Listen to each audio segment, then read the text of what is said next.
difference between me and you.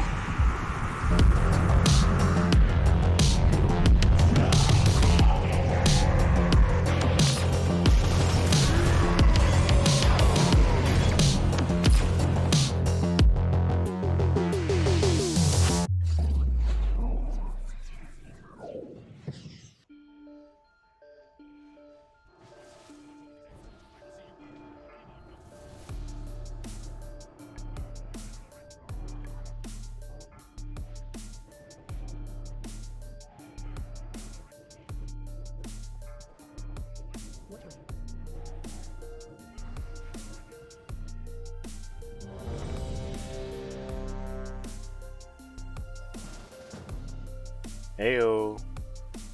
I hope you're having a good day today.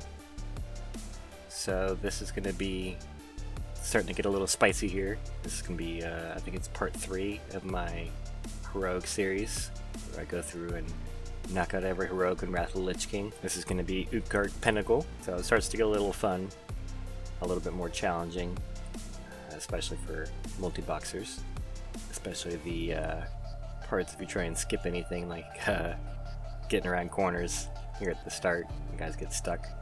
You might notice those piles of gold at the start. Those are from my intro. The little flash at the end, the lich blooms behind is the piles of gold from Utgarde Pinnacle. Kind of fun, seems fun fact.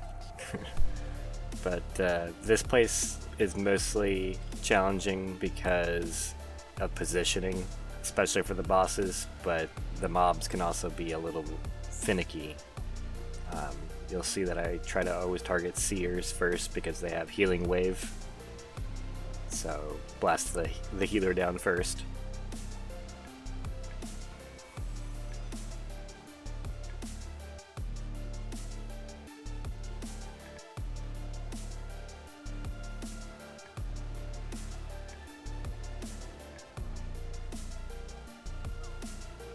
These Scourge Hulks just have a lot of HP. I don't think that they actually do acid spray or anything like that, like the Hall of Reflection abominations do, but they still,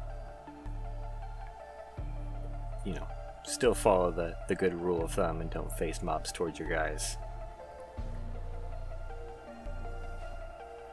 I always try to do stop follow and drop totems like as I pull or as I'm running up, so I get good positioning, and then I can really make sure that, you know, when I pull aggro I've got a few extra seconds there, because as I've stated before, aggro is my main problem for this tank, so I'm just prepared and ready for the taunt. Basically, I know somebody's gonna pull aggro relatively quickly. In this run here, I'm not going to skip any bosses, so if you're curious on how to do these bosses multi-box, you'll see it's pretty straightforward, especially this Valkyrie here. It's just to remember to you can target her as soon as you break the chains. I mean, you can target her the whole time, you don't even have to wait for the chains, but you don't even have to down the chains. But, you know, if it's your healer or something like that, you might want to extract them from the chains. Lich King is thick in this. Vision or portal, communication device, whatever you want to call it.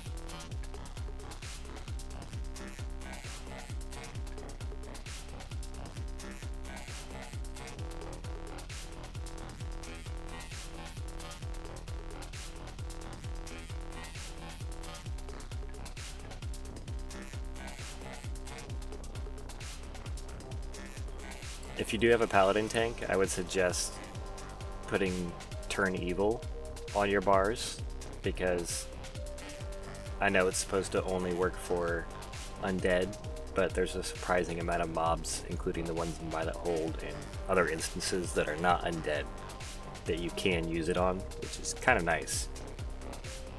It's an interrupt. It's even if it's split-second CC where the guy's running away from you, it can be kind of nice just to have one more tool in your toolbox.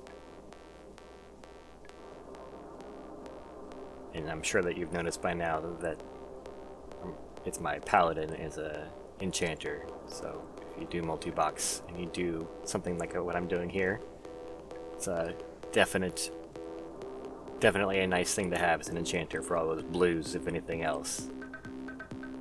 Here, the wolves are, make sure you down the wolves first, otherwise they're just going to pretty much go right for your healer.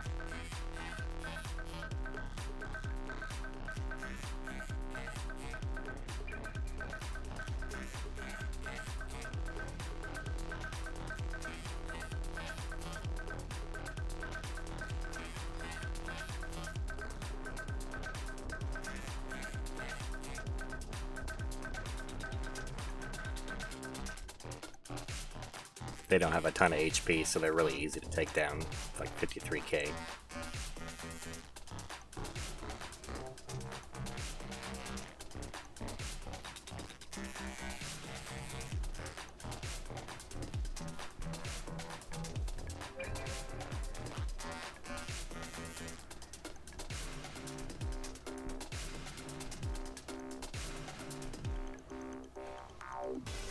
And then these pulls here,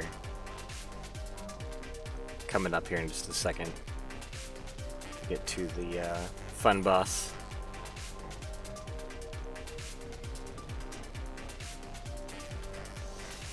You could probably shave off at least 4 minutes if you skip the bosses that I do here.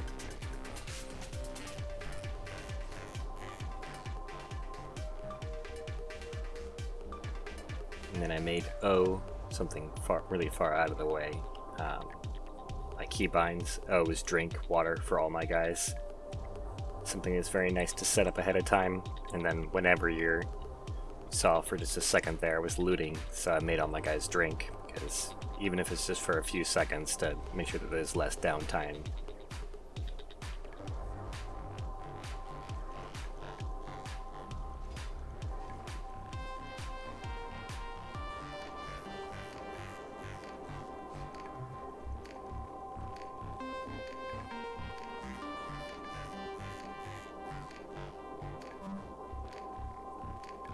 I don't know why I didn't innervate for him or Manatide.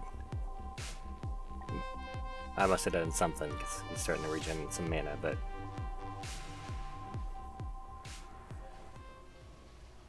it's a nice thing about this group. So I've got at least 2, not 3, good sources of mana regeneration. Yeah, there's a him right there.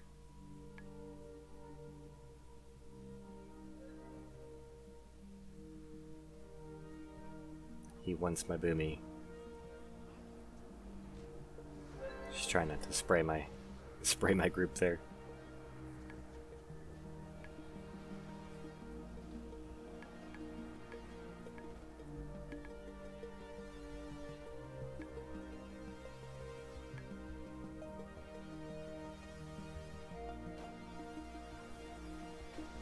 And I turned down my game sound effects in the final mix, like the sound mix, because I'm literally like pressing 2 or 1 or something on my keyboards like non-stop, which it's just because in case there's delay to one of the multi-boxes, or you know, one of them has a 1.2 second cast, one only has a 1 second cast or something like that, so that I make sure that they're always casting something.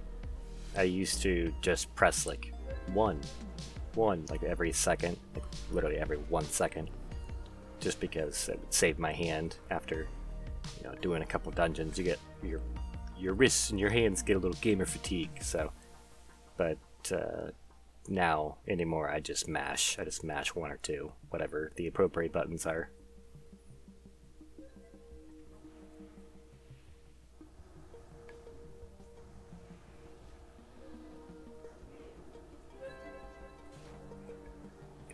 Cast Salve on that guy.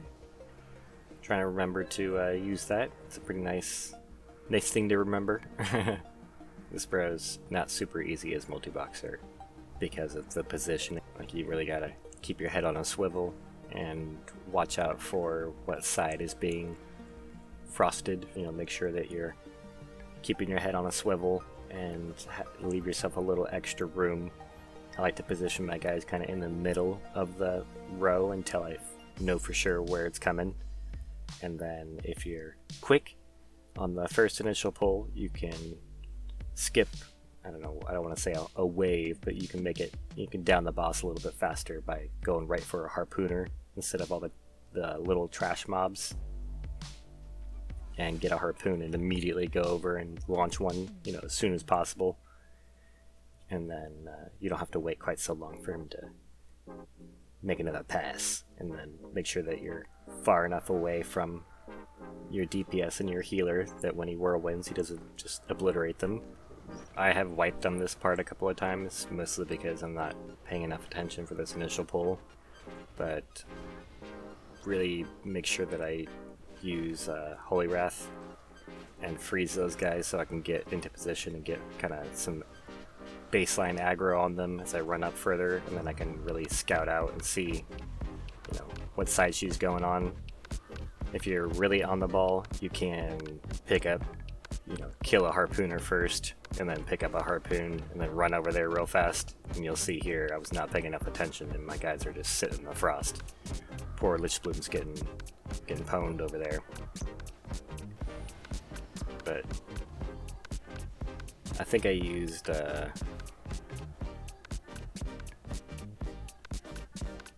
Divine Sacrifice so that I wouldn't wipe, because it's not fun having to run back 5 characters.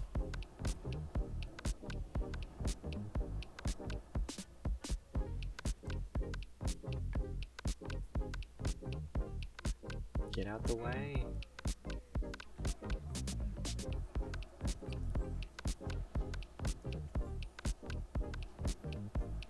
Definitely not my smoothest run, but you know, any run that's not a wipe for this guy, I'm happy with. And this boss has Whirlwind, so make sure that you tank him, you know, decently far away from your ranged, just so that you know, you could run away. Like that, you know, it gives me an extra few seconds having my guys positioned further away.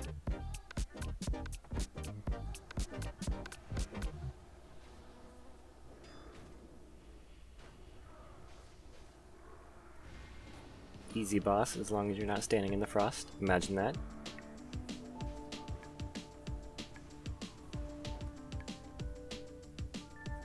You'll probably notice I usually like target one mob for, I don't know, 3 or 4 seconds at the start. I'm usually dotting them up, especially because I have so many dots. Like, all of my DPS have dots. So I would basically just dot them up and switch to the next target, and just the dots alone will kill the first target. The Shaman here have heal, and yeah, I'm not targeting him first here because I'm being bad, but no big deal because the guys are paper, you know. My characters really do not do a lot of damage, and you probably could see my DPS. I know it's really small on the screen, but nobody's a screamer, you know. This is pretty average DPS for an RDF. There's no thick boy warriors trying to show off with Shadowmourne or anything like that. It's just run-of-the-mill 5k, 5.2 in that area.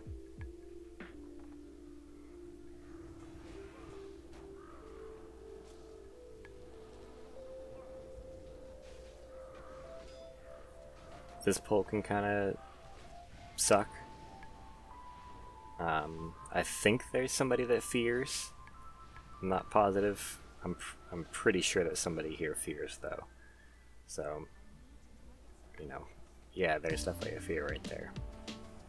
So make sure that you stay away from the abomination, or you're going to end up pulling extra stuff. I think I actually in this run here, I do end up pulling. I think it was the pet or something. But like the Shadow Priest pet got a little too close to him.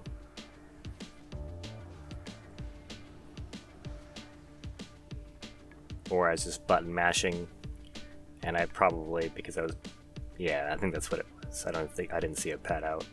So I was just button mashing, and because I targeted him for a second while I was button mashing, it dotted him, which is no big deal. He's nothing crazy, just one less mob you can skip. And then when you get to the last boss, you know, easy. Especially, you know, if you have even remotely acceptable DPS, like, you know, 3k, 4k DPS, you can down this guy really easy. But that being said, I'm pretty sure I've also wiped on this guy before because I damaged him like crazy when he was doing Bane. I think I had my other Shadow Priest, my geared one here, and I was just blasting him, trying to take him down, and I'm pretty sure I KO'd my group. So, something to watch out for. But yeah, all the dots in this group are just ticking him down like crazy.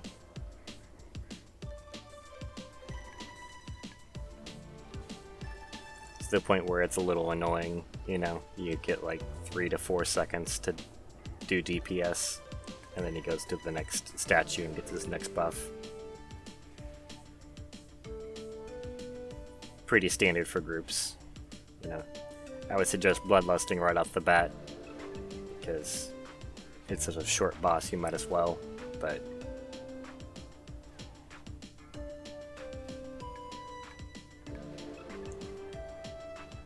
you do you, honey boo, you know, do whatever you feel is right. Honestly, I kind of forgot about it. Easy game. So, yeah, that's Utgarde Pinnacle. And if you have any questions, comments, concerns, whatever, drop it down below. But this place is pretty easy besides the boss with the Frost Nova and the harpoons. Definitely should be able to knock this guy out and get another heroic under your belt. But yeah, thanks for watching, and sorry for the late upload. I was trying to get it done on Tuesday, and I just had a really bad back day, and I had a really busy day. So yeah, I appreciate you checking me out, and have a great day.